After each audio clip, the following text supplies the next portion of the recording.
My name is Dr. James Sutton. I'm a psychologist, child and adolescent specialist, an author, and I used to be a school teacher, and I'm very proud of that.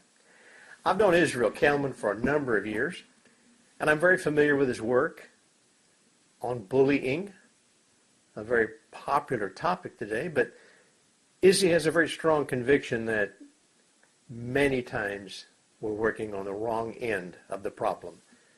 And I happen to believe he's correct. You see, the bully wants to watch the victim get upset. And the more the victim of that bully gets upset, the better the bully likes it. And that's a pretty big payoff. Izzy's approach to solving the problem is both simple and effective.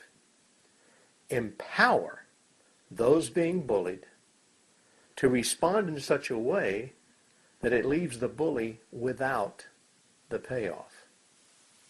Now, for some folks, that sounds like a novel concept, but it's a skill. And like any other skill, it can be taught and practiced.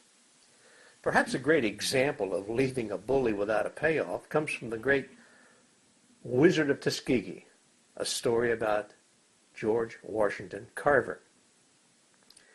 Now, we know he was a very famous man, both nationally and internationally, for his work in agriculture. But Dr. Carver hated to travel because it was always a problem for him because he was a black man. But one time, he took his sweet potato and peanut products display all the way to Washington, D.C. to appeal to a congressional committee to impose a tariff on imported peanuts so that farmers in the South could raise and sell their crops. Now, this wasn't exactly a warm audience for Dr. Carver. They only gave him 10 minutes. But in that brief amount of time, he showed them how just two products, sweet potatoes and peanuts, could be processed and combined to make a complete meal, including some very delicious bread made from sweet potato flour. During his presentation, one of the congressional members blurted out, "Yeah, but wouldn't you want some watermelon with that?" That was an obvious and deliberate racial slur, a put down any way you choose to describe it.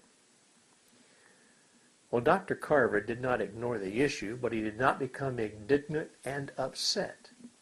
He simply said, "Well, watermelon would be a dessert." And as we all have learned from this last war, that was World War I, we can all survive quite well without dessert.